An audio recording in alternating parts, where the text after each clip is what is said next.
اور کتنی دیر لگے گی تمہیں؟ مجھے تو لگتا ہے تمہاری ماں نے مجھے لڑکا پیدا کر کے نہیں دیا، بلکہ لڑکے کے روپ میں ایک عدد لڑکی پیدا کر کے دے دی ہے۔ بھلا کون لڑکے اتنی دیر لگاتے ہیں نہانے میں؟ کسی بدبودار نالے میں گر گئے تھے جو صفائی کرنے میں اتنا وقت لگ رہا ہے تمہیں؟ شاہ نواز صاحب کا تو بس نہیں چل رہا تھا کہ آج باتھ روم کا دروازہ توڑ کر وہ اندر گھس جائیں۔ دھڑا دھڑ باتھ روم کے دروازے پر دستک دے کر بولے، اور اندر شاور کے نیچے کھڑا ارسلان جو شاید اس وقت کسی اور ہی دنیا میں کھویا ہوا تھا، ہڑبڑا کر فوراً اپنی آواز پر قابو پا کر کہنے لگا کہ بابا بس 2 منٹ دو، 2 منٹ میں آتا ہوں۔ وہ غصے سے بڑبڑاتے ہوئے اس کے کمرے سے باہر نکلے تھے، پھر کہنے لگے کہ پتہ نہیں 2 منٹ کب ختم ہوں گے اس کے۔ آج انہیں خاندان میں ایک شادی پر جانا تھا جہاں پر وہ سبھی انوائٹڈ تھے۔ فاخرہ بیگم بھی تیار کھڑی کوفہ سے ارسلان کے کمرے کو ہی دیکھ رہی تھی۔ کہنے لگی پتہ نہیں کیا ہوتا جا رہا ہے اس لڑکے کو، پہلے تو بالکل ٹھیک ٹھاک تھا، 2 منٹ میں نہا کر نکلتا تھا تو میں دوبارہ اسے باتھ روم بھیجتی تھی کہ ٹھیک سے نہایا کرو، تم تو ایسے پانی ڈال کر باہر آ جاتے ہو، لیکن اب تو گھنٹوں واش روم میں گھس کر بیٹھا رہتا ہے۔ ارسلان ابھی بھی بس اور ہی خیالوں میں گم تھا۔ سامنے ایک ہاتھ میں موبائل پکڑ رکھا تھا جہاں پر اس قدر بےہودہ سین چل رہے تھے کہ دیکھ کر شرم سے آنکھیں بند ہو جائے۔ شاور تو اس نے بس اس لیے کھول رکھا تھا تاکہ باہر موجود لوگوں کو یہ لگے کہ وہ نہا رہا ہے، لیکن وہ تو اس وقت موبائل پر کچھ اور ہی دیکھ رہا تھا، اور دیکھنے کے بعد جو حرکت کر رہا تھا وہ اسے کسی اور دنیا میں پہنچا سکتی تھی۔ جب ایک بار پھر شاہ نواز صاحب کے چلانے کی آواز آئی تو غصے سے اس نے موبائل کی سکرین بند کی تھی۔ اوف میرے باپ، میں بھی نا ایک نمبر کے جلاد ہیں، سکون سے کچھ کرنے بھی نہیں دیتے، خود تو اپنی جوانی خوب انجوائے کر لی اور اب زبردستی شادیوں پر لے کر جا رہے ہیں۔ وہ جلدی سے جنجلاتا ہوا کپڑے پہن کر باہر نکلا تھا۔ عمر اس کی 20 سال ہو چکی تھی، لیکن جس قدر شادی کو لے کر بےتاب ہوا تھا شاید ہی کوئی اور لڑکا ہوتا ہو۔ جیسی وہ فرنٹ سیٹ پر بیٹھنے لگا تو شاہ نواز صاحب نے فوراً سے ڈانٹ کر کہا تھا کہ بے شرم پیچھے بیٹھو، آگے تمہاری ماں میرے ساتھ بیٹھے گی۔ وہ منہ بنا کر فوراً پیچھے بیٹھنے لگا تو پچھلی سیٹ پر بیٹھی ہوئی اپنی چاچی، ان کے چھوٹے بیٹوں اور ایک ادر بیٹی کو دیکھ کر منہ بنا چکا تھا۔ کہنے لگا بابا ادھر تو جگہ ہی نہیں ہے، مجھے جانا ہی نہیں ہے، میں گھر ہی ٹھیک ہوں۔ وہ فوراً یہ کہہ کر گھر کے اندر جانے لگا تھا، لیکن شاہ نواز صاحب نے اسے روک لیا تھا۔ اچھی خاصی ضلالت کے بعد فاخرہ بیگم کہنے لگی کہ بیٹا چھوٹے بھائیوں کو اپنی گود میں بٹھا لو نا، لیکن وہ فوراً سے منہ بنا کر کہنے لگا کہ ان کو کیوں بٹھاؤں، تاکہ میرے کپڑے خراب کر دے، انہوں نے سو کر دیا تو۔ فاخرہ بیگم تھوڑا ہچکچا کر کہنے لگی اچھا پھر ایزل کو اپنے ساتھ ایڈجسٹ کر لو، ویسے بھی سوکھی پتلی سی تو ہے، ابھی بس 5 منٹ کا راستہ ہے، پہنچ جائیں گے ہم لوگ۔ وہ کفر زدہ ہوتا ہوا گاڑی میں بیٹھا اور ایزل تو خوشی خوشی ارسلان کی گود میں بیٹھ چکی تھی۔ ہنس کر کہنے لگی ارسلان بھائی کافی کیوٹ لگ رہے ہیں آپ، بالکل کسی ہیرو کی طرح ہینڈسم۔ وہ ہنس کر بولی تھی، لیکن جیسے اس کی گود میں آ کر بیٹھی تو ارسلان کو جیسے 440 واٹ کا جھٹکا لگ چکا تھا۔ جس قدر جوانی اس پر امڑ کر آ رہی تھی، وہ تو واش روم میں بھی خود کو آدھا ادھورا چھوڑ کر باہر نکل آیا تھا، لیکن اب ایسے ایزل کا گود میں بیٹھتی اسے ایک دم سے پسینہ سا آنے لگا تھا۔ سبھی اپنی دھیان میں باتوں میں لگے ہوئے تھے جب نہ چاہتے ہوئے بھی ارسلان کا دھیان ایزل پر جانے لگا۔ اس کی سفید دودھیا گردن کو دیکھنے لگا، جس پر بکھرے ہوئے اس کے بالوں کو دیکھ کر ارسلان کو کچھ ہونے لگا تھا۔ وہ اپنے لبوں پر زبان پھیرنے لگا، جی یہی چاہ رہا تھا کہ بس وہ ایزل کو ابھی اپنی باہوں میں بھر لے اور پھر اس کی گردن پر شدتیں لٹانے لگے۔ اگلے ہی پل اس نے اپنا سر جھٹک کر خود کو اس سوچ سے نکالنا تھا، لیکن تبھی گاڑی کو ایک جمپ لگا تھا۔ جیسے جمپ لگا تو ایزل اچھل کر ارسلان کے یہ نمبر لیے تم نے پیپرز میں، تمہارا وہ پرنسپل سب کے سامنے مجھے اتنی باتیں سنا چکا ہے، اس نے تمہارے وہ کرتوت بتائے ہیں نا کہ تمہاری ماں کے سامنے بتاتے ہوئے بھی مجھے شرم آ رہی ہے۔ لاکھوں روپے میں تم لوگوں کے کالج کی فیسوں پر لگا دیتا ہوں، صرف اور صرف اس لیے کہ تم لوگ اچھا پڑھو، لیکن نہیں، تم تو صرف اور صرف تم آوارہ گردی کرنے کے لیے اس دنیا میں آئے ہو۔ سامنے سر جھکائے ارسلان کھڑا تھا، چہرہ سرخ ہو رہا تھا، آج اس کے 2nd ایئر کا رزلٹ آنے والا تھا، لیکن جو کارکردگی اس نے دکھائی تھی بامشکل پاسنگ مارکس لے کر پاس ہوا تھا، اور شاہ نواز صاحب کی ساری امیدوں پر پانی بھی پھیر چکا تھا۔ وہیں دوسری جانب ان کی بھتیجی ایزل اسکول میں ٹاپ کر کے آئی تھی، 9th کلاس میں اس نے ٹاپ کیا تھا، شاہ نواز صاحب تو ایزل کا رزلٹ دیکھ کر ہی خوش ہو چکے تھے، لیکن اپنی اس نکمی اولاد کو اس خراب رزلٹ پر انہیں شدید غصہ آ رہا تھا۔ کہنے لگے بتاؤ کیا کروں میں تمہارا؟ 2 سال تم کالج میں لگا چکی ہو، پہلے تو فیل ہوتے رہے اور اب جب پاس ہوئے تو وہ بھی اتنے گندے نمبر لے کر۔ بتاؤ کروں تو کروں کیا میں تمہارا؟ وہ بھی فوراً سے تڑپ کر کہنے لگا شادی کروا دے میری، بس عمر ہو گئی ہے میری شادی کی، یہ پڑھائی بڑھائی نہیں ہوتی مجھ سے، شادی کروائیں بس، میں اپنی زندگی انجوائے کرنا چاہتا ہوں۔ خود تو آپ مجھے بتا دیتے کہ آپ 17 سال کے تھے اور امی 15 سال کی تھی جب آپ دونوں کی شادی ہو گئی تھی، اور اب میں پڑھائی کے چکروں میں، محنت کرنے کے چکروں میں 20 سال کا ہو چکا ہوں، لیکن ابھی تک آپ لوگوں نے میری شادی نہیں کروائی۔ اس کا دھیان تو کالج میں بھی ہر وقت لڑکیوں پر ہی رہتا تھا، پر جب سے جوانی کی دہلیز پر قدم رکھا تھا، اس کے اندر آنے والی تبدیلیوں نے اسے کچھ زیادہ ہی جوشیلا کر دیا تھا۔ کچھ تو اس کے دوست بھی ایسے اوباش تھے کہ جب بھی سب مل کر بیٹھتے تو لڑکیوں کی باتیں کرتے رہتے تھے۔ اس سے پہلے تو کبھی بھی اس نے لڑکی کو کبھی دوسری نظر سے نہیں دیکھا تھا، لیکن ایک بار شام کو وہ اپنے دوستوں کے ساتھ بیٹھا تھا جب اس کا ایک دوست کہنے لگا کہ بھئی یار میں تو جب بھی کسی آنٹی کو یا لڑکی کو دیکھتا ہوں تو میرے جذبات بڑے بے قابو ہو جاتے ہیں، پھر میں واش روم میں پورے 2 گھنٹے لگا کر ہی باہر نکلتا ہوں۔ قسم سے کسی آنٹی نما عورت سے میری دوستی ہو جائے نا تو میرے وارے نیارے ہو جائے، میں تو اسے بالکل اپنے دل کی ملکہ بنا کر رکھوں گا۔ اس کی یہ بات سن کر ارسلان ہنسا تھا، پھر کہنے لگا آنٹی نما عورت میں کیا رکھا ہے جو تم ان کے لیے اتنے پاگل ہوئے جا رہے ہو؟ وہ ہنس کر کہنے لگا کہ ان کا فگر مجھے بڑا اچھا لگتا ہے، وہ لڑکیاں مجھے بہت اچھی لگتی ہیں جن کا فگر اچھا ہو، یہ آج کل کی دبلی پتلی سوکھی سی لڑکیاں جن میں نسوانی اس میں بالکل زیرو ہے، مجھے وہ ایک آنکھ نہیں بھاتی۔ اس دن کے بعد سے خود بخود ہی ارسلان کی نظریں بھی لڑکیوں پر اٹھنے لگی تھی، وہ بھی اپنی نظریں لڑکیوں کے نسوانی حسن پر ڈالتا۔ پڑھائی کے بہانے لیپ ٹاپ پر وہ رومانٹک موویز دیکھ کر اپنا دماغ اس حد تک خراب کر چکا تھا کہ 18 سال کی عمر میں اس نے دھیرے دھیرے اپنی ماں سے کہنا شروع کر دیا کہ اماں میری شادی کروا دیں، شادی کی عمر ہو گئی ہے میری۔ اب اور وہ ہنس کر اس کی بات کو ٹال دیتے تھے، لیکن آج اس قدر برا رزلٹ وہ لایا تھا، شاہ نواز صاحب غصے سے آگ بگولا ہو چکے تھے۔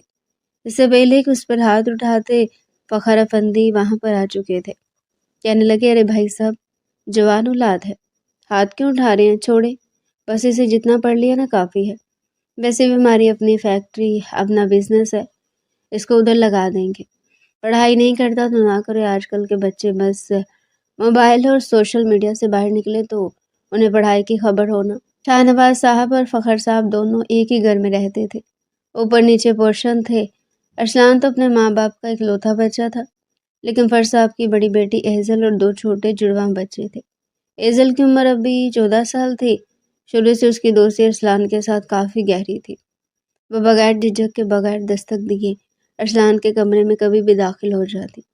ارسلان بھی اسے اپنی چھوٹی کزن کی طرح ہی ٹریٹ کرتا تھا۔ ابھی بھی اپنے ماں باپ کی ڈانٹ کو ایک طرف رکھتے ہوئے وہ کمرے میں عرض سیدھا فیس بک کھولی تھی، جب اس نے کئی لڑکیوں کو میسج کر رکھے تھے، کئی لڑکیوں سے اس کی دوستی بھی ہو چکی تھی، اس کے شہر کی تھی اور وہ ان سے ملاقات کرنا چاہتا تھا۔ جیسے ایک لڑکیاں آن لائن آئی تو فوراً اس نے اس لڑکی کو کال کر دی تھی، پھر اسے سلام دعا کے بعد کہنے لگا کہ نائلہ تم نہیں جانتی میں تم سے ملنے کے لیے کتنا بےتاب ہوں، پلیز کوئی موقع بناؤ تاکہ آج شام مجھ سے ملنے کا، میں تمہارے ساتھ مل کر کچھ وقت بتانا چاہتا ہوں۔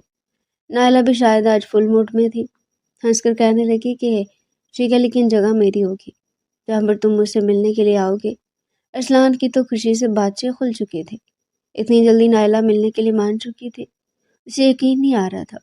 جلدی سے اس نے نہا دھو کر سوٹ پہنا تھا، پرفیوم لگایا تھا، تیار شیار ہو کر جب نکلنے لگا تو فاخرہ بیگم نے اس کی تیاری دیکھی، کہنے لگی تم جیسی ڈیٹھ اولاد بھی شاید کسی ماں نے پیدا نہیں کی ہوگی، گھنٹہ پہلے تمہارا باپ تمہیں کتوں والی سنا کر گیا اور اب تم تیار ہو کر کہاں وارہ گردیاں کرنے جا رہے ہو؟ جب تک پڑھو گے نہیں، اچھے نمبر نہیں لوگے، اپنے پیروں پر کھڑے نہیں ہوگے، تب تک میں تمہاری شادی بھی نہیں کروانے والی۔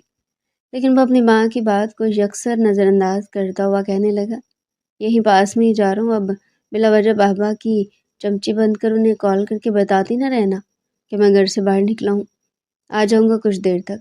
یہ کہہ کر وہ گھر سے نکل چکا تھا اور فاخرہ بیگم بھی گہری سانس خارج کر کے آ گئی کہ پتہ نہیں اس لڑکے کا کیا بنے گا۔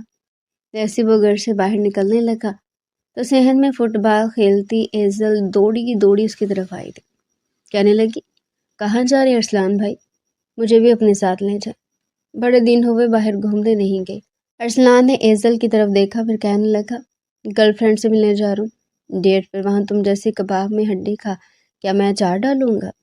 ایزل نے جب یہ سنا تو فوراً سرخ سی ہوئی تھی، کہنے لگی، ہاں سچی؟ فاخرہ تائی، یہ دیکھیے آپ کا اکلوتا سپوتر گرل فرینڈ کے ساتھ ڈیٹ پر جا رہا ہے۔ اس سے پہلے کہ وہ مکمل بات کرتی فوراً ارسلان بھاگ کر اس کی طرف آیا تھا اور اس کے منہ پر ہاتھ رکھ کر اسے دیوار سے لگا گیا۔ ایسے کرتے ہوئے بے ساختہ ارسلان کا ہاتھ اور بازو ایزل کی نازک رنائیوں پر لگ چکا تھا۔ اگلے پل وہ اس سے دور ہوا، پھر کہنے لگا، زبان بند رکھو اپنی، سمجھی؟ واپسی پر آؤں گا تو تمہارے لیے چاکلیٹس بھی لے کر آؤں گا، خبردار جو منہ کھولا تو۔ وہ کہنے لگی کہ ٹھیک ہے، آئس کریم بھی لانا۔ یوں ارسلان اپنی جان چھڑوا کر نکل چکا تھا۔ ریسٹورنٹ میں اس نے سب سے آخری والا ٹیبل بک کروا رکھا تھا، جہاں پر باقاعدہ اسپیس بھی تھی، وہاں پر انہیں کوئی دیکھ نہیں سکتا تھا۔ جب اس نے اپنے سامنے نائلہ کو دیکھا تو ایک پل کو دیکھتا ہی رہ گیا۔ اس کے وجود میں عجیب سی سختی آنے لگی، کیونکہ نائلہ انتہائی بولڈ قسم کی لڑکی تھی۔ سٹیپس میں کٹے ہوئے بال، اور پھر اس نے اپنی موٹی موٹی ٹانگوں پر جینس پہن رکھے تھے۔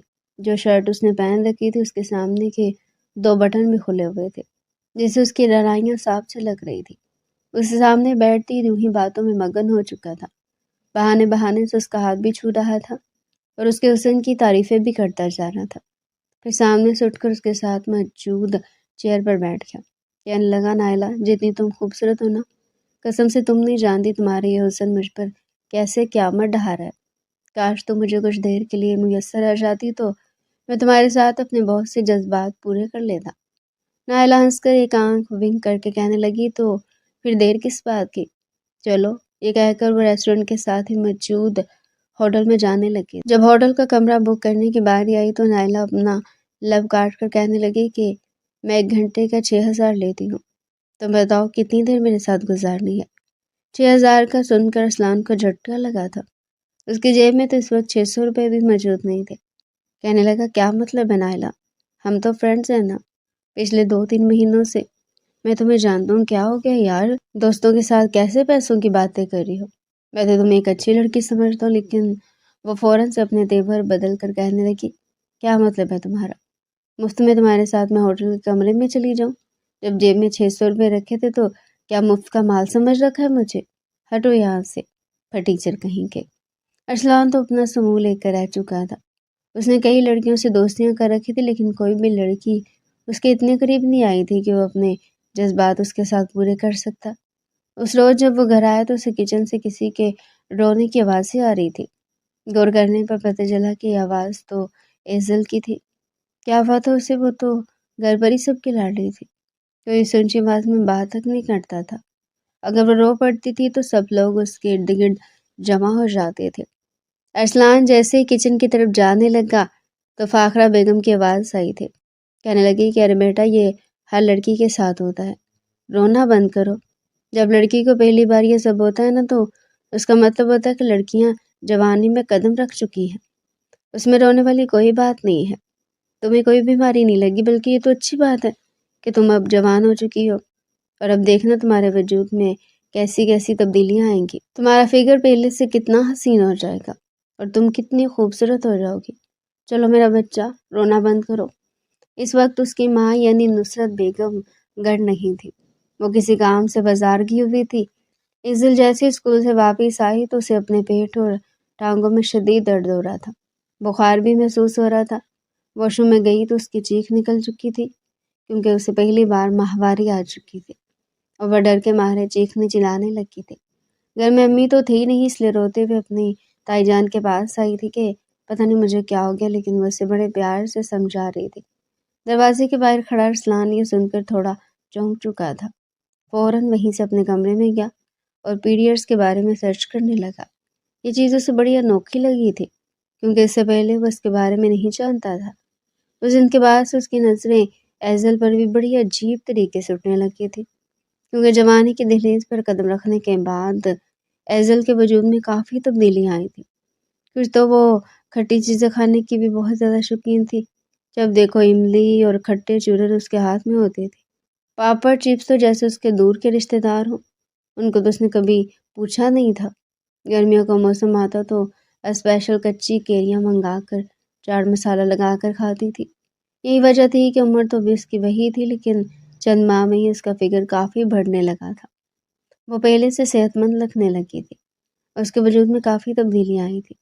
وہ اپنی عمر سے 5 سال بڑی لگنے لگی تھی، اور ایسے میں ارسلان جو باہر حسین لڑکیوں کو دیکھ کر آہیں بھرتا تھا، اب ایزل کو دیکھ کر اس کے دل میں کچھ ہونے لگا تھا۔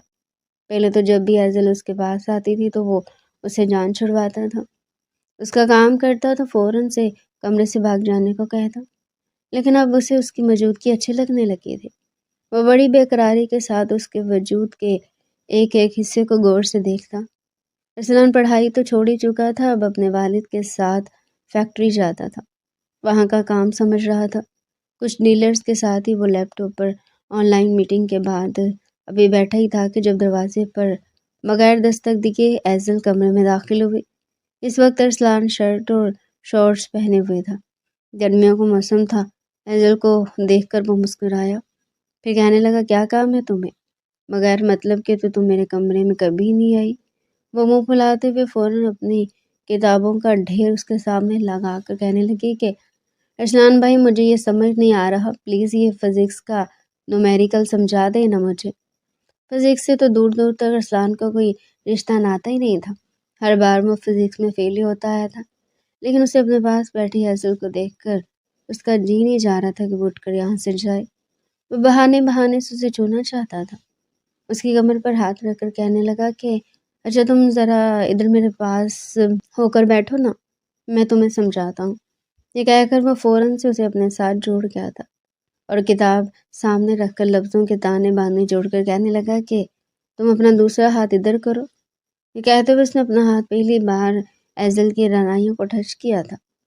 ایزل فوراً سے سیدھی ہو کر بیٹھی تھی، پھر نومیریکل سمجھانے کے بہانے کبھی وہ اس کی تھائی پر ہاتھ رکھتا تو کبھی کمر پر، تو کبھی اس کے گال پہ چکاڑتا۔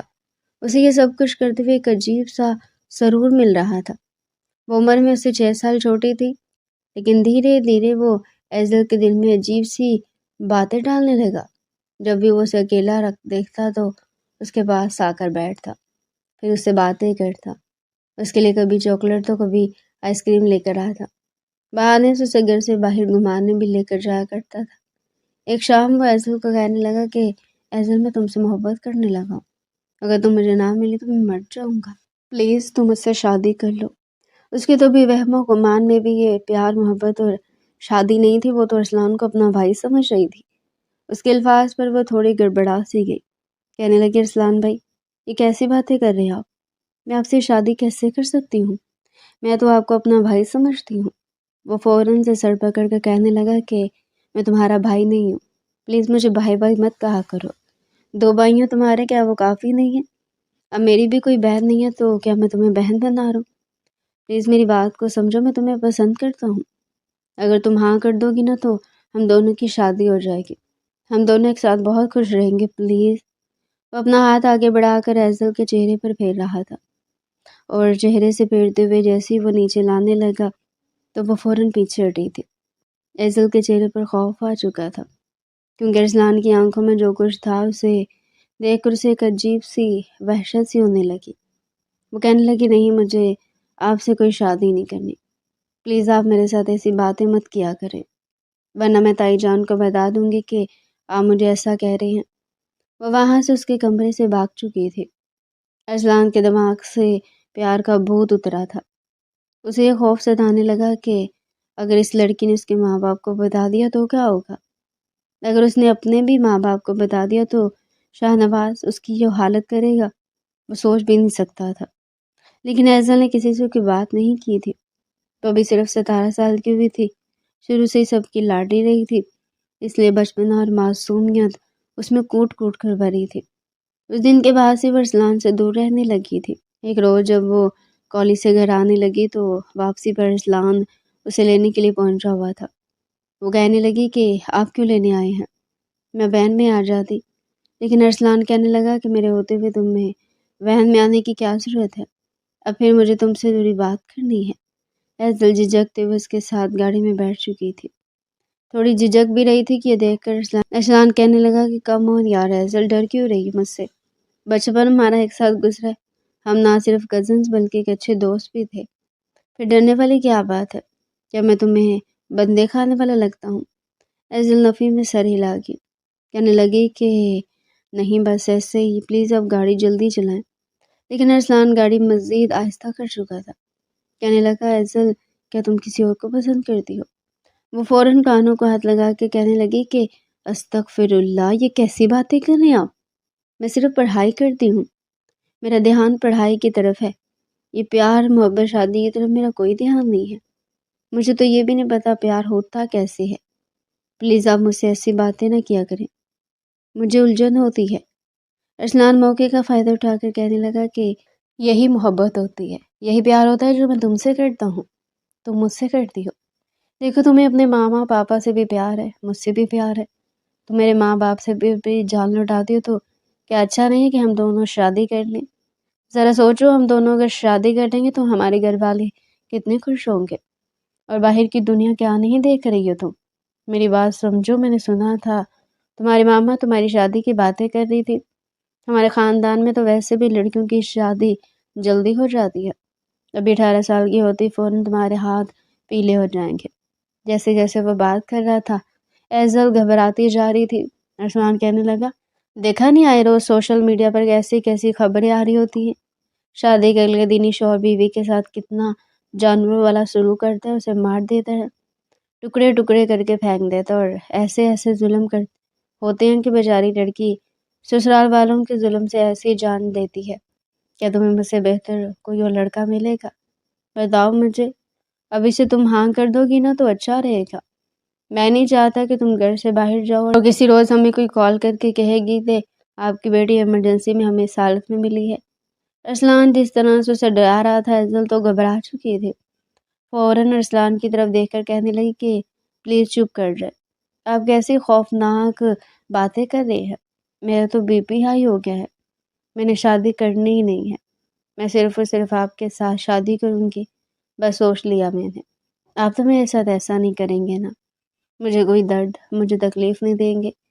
وہ بھولی بالی سی لڑکی پوری طرح ارسلان کے قابو میں آ چکی، وہ مسکرا کر اس کا ہاتھ پکڑ چکا تھا اور اگلے پل اس کے ہاتھ پر کس کر چکا تھا، کہنے لگا کہ نہیں میری جان، تم تو میری جان ہو، میرے جگر کا ٹکڑا ہو، میں تمہارے ساتھ یہ سب کچھ کیوں کروں گا، بس تم نے اب میرا پورا پورا ساتھ دینا ہے، مجھے اب مزید انتظار نہیں ہوتا، تمہیں اپنی آنکھوں کے سامنے میں نے جوانی کی دہلیز پر قدم رکھتے ہوئے دیکھا ہے، اب بس مجھے تم سے شادی کرنی اور تمہارے ساتھ بھرپور لائف کا ایڈونچر کرنا ہے۔ اس کے ہاتھ کو یوں ہی پکڑے ہوئے اپنی تھائی پر رکھ چکا تھا۔ ایزل کو تھوڑی شرم اور ہچکچاہٹ بھی محسوس ہو رہی تھی، اس سے پہلے کہ ارسلان اس کا ہاتھ کھینچ کر مزید آگے لے کر جاتا وہ اپنا ہاتھ چھوڑ چکی تھی، تب تک گھر بھی آ چکا تھا، وہ گاڑی سے اتر کر اپنے کمرے میں آ چکی تھی، جبکہ ارسلان دل ہی دل میں خوشی سے لڈیاں ڈال رہا تھا کہ یہ معصوم سی لڑکی بہت جلد اس کی ہونے والی ہے۔ ارسلان کی عمر 23 سال ہو چکی تھی اور شام سبھی بیٹھے چائے پی رہے تھے جب شاہ نواز صاحب کہنے لگے کہ میں سوچ رہا ہوں کہ ہم اب ارسلان کی شادی کر دیں، گھر میں رونق ہونی چاہیے، اور ویسے بھی اب اس کی شادی کی عمر ہو چکی ہے، بس مجھے تو یہ ڈر ہے کہ اس کھوتے کو کوئی اپنی بیٹی دے دے۔ وہ بھی ہنس کر یہ بات کر ہی رہے تھے کہ جب ارسلان جو شرمایا شرمایا سے بیٹھا ہوا تھا کہنے لگا کہ اگر میں اپنی پسند بتاؤں کہ آپ میری بات مانیں گی؟ شاہ نواز صاحب اسے کہنے لگے کہ ہاں بیٹا، کیوں نہیں، اگر کوئی تمہیں لڑکی پسند ہے تو ہم پہلے اس سے ملیں گے، اس کا خاندان دیکھیں گے، پھر تمہاری شادی کر دیں گے۔ مسکرا کر ارسلان کہنے لگا کہ یہ سب کی ضرورت نہیں ہے، کیونکہ یہ لڑکی یہاں اسی گھر میں ہے، دراصل میں ایزل سے شادی کرنا چاہتا ہوں، ہم دونوں ایک دوسرے کو بے حد پسند کرتے ہیں اور شادی کرنا چاہتے ہیں۔ یہ سن کر فخر صاحب کا تو چہرے کا رنگ بدلا تھا، وہ فوراً اٹھ کر کھڑے ہو گئے، غصے سے تمتماتا ہوا چہرہ لیے کہنے لگے کہ یہ کیسی باتیں کر رہے ہو تم ارسلان، وہ عمر میں تم سے بہت چھوٹی ہے، ابھی تو وہ بمشکل ہی 17-18 سال کی ہوئی ہوگی۔ لیکن ارسلان بات ضد تھا کہ ایزل بھی یہی چاہتی ہے، پلیز آپ ایک دفعہ اس سے پوچھ لیں، وہ ایزل کو وہیں بلا چکے تھے۔ ایزل سے جب پوچھا گیا تو وہ بھی سر جھکا کر ہاں کر چکی تھی کہ میں اگر شادی کروں گی تو میں ارسلان سے ہی کروں گی۔ وہاں پر جتنے بھی لوگ بیٹھے تھے سب کو ہی سانپ سونگھ چکا تھا۔ نصرت بیگم تو اپنی بیٹی کے منہ سے یہ بات سن کر ہی حیران تھی کہ ان کی بیٹی تو ہر وقت پڑھائی میں ہی سر کھپائے رکھتی تھی، پھر یہ دونوں کے بیچ یہ ٹانکا بڑا تو بڑا کب تھا؟ اس وقت تو کسی نے کوئی فیصلہ نہیں کیا تھا۔ نصرت بیگم تو اسے اپنے کمرے میں لے جا کر اچھا خاصا جھنجھوڑ چکی تھی۔ کہنے لگی، یہ کیا پاگل ہو گئے تم؟ میں نے تو سمجھا تھا میری بیٹی صرف اور صرف پڑھائی پر توجہ دے رہی ہے، لیکن یہ پڑھائی کے بہانے تم ارسلان کے ساتھ یہ سب کچھ کرنے جاتی تھی۔ شکر ہے تم سے جتنی معصوم لگتی ہو نا اتنی ہو نہیں۔ ارسلان ٹھیک ہے ہمارے گھر کا لڑکا ہے، خاندان کا، لیکن شروع سے مجھے اس کی عادتیں کچھ اچھی نہیں لگتی۔ لڑکیوں کو وہ بڑی عجیب عجیب نظروں سے دیکھتا ہے، جیسے کوئی ترسا ہوا انسان ہو۔ میں تو کبھی بھی یہ نہیں چاہتی تھی کہ ایسا لڑکا تمہارے لیے پسند کروں۔ اوپر سے عمر میں بھی تم لوگوں کا اتنا فرق ہے، کم از کم پڑھ کر اپنے قدموں پر تو کھڑی ہو جاتی، اور میں تمہارے لیے کوئی اچھا پڑھا لکھا لڑکا ڈھونڈتی۔ لیکن ایزل تو روتے ہوئے فوراً کہنے لگی کہ ہاں کیسا رشتہ ڈھونڈتے آپ؟ باہر کے لوگ دیکھ رہے ہیں آپ نے کیسے جانوروں جیسا سلوک کرتے ہیں اپنی بیویوں کے ساتھ۔ بس مجھے ارسلان سے ہی شادی کرنی ہے، جو میرا اتنا خیال رکھتے ہیں، مجھ سے پیار کرتے ہیں۔ نصرت بیگم بھی اس کی یہ باتیں سن کر کڑوے کو سیلے سنا کر چپ سی ہو چکی تھی۔ وہیں بار بار ارسلان ضد پکڑ چکا تھا کہ بس اب میرا اور ایزل کا نکاح کر دے، مجھے ایزل کے ساتھ نکاح کرنا ہے۔ نصرت چچی کے ارادے مجھے کچھ نیک نہیں لگ رہے، یہ نہ ہو کہ وہ اس کی شادی کہیں اور طے کر دے۔ جس قدر ارسلان بےتاب ہو رہا تھا، شاہ نواز کو اس پر غصہ بھی آنے لگا تھا۔ ڈانٹ کر کہنے لگا، یہ شادی کیا کوئی گڈے گڑیا کا کھیل نہیں؟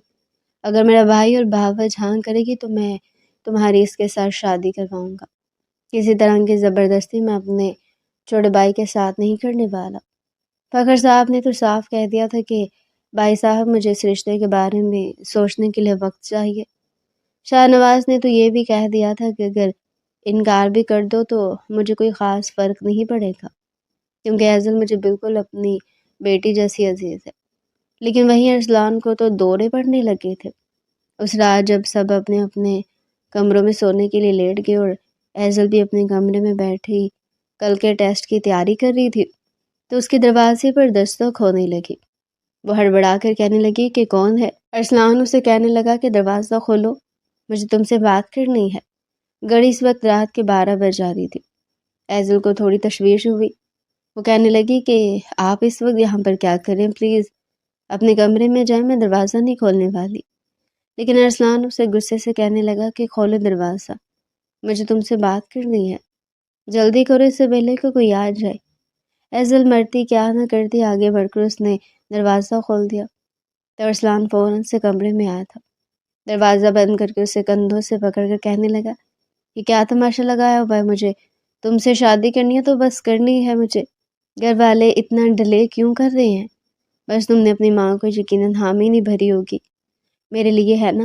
ارسلان اسے دبکاتے ہوئے کہنے لگا کہ ایزل ڈر چکی تھی، کہنے لگی کہ نہیں ایسی بات نہیں ہے، میں نے امی کو کہہ دیا تھا کہ میں شادی کروں گی تو آپ سے کروں گی۔ وہ کہنے لگا کہ اچھا پھر ہاں کرنے میں اتنی دیر کیوں لگا رہی ہے؟ ان کو تو تم جانتی ہو نا میری کیا جذبات ہے، تمہارے لیے میں مزید تم سے دور نہیں رہ سکتا، مجھے تم میرے کمرے میں میری باہوں میں چاہیے ہو۔ یہ کہتے ہوئے اسے کھینچ کر اپنے قریب کر چکا تھا اور اس کی کمر پر ہاتھ پھیرنے لگا۔ ایزو کو یہ سب کچھ اچھا نہیں لگ رہا تھا، وہ خود کو اس سے دور کرنے لگی کہ پلیز پیچھے ہو جائے، اسے ایسی حرکتیں مت کرے۔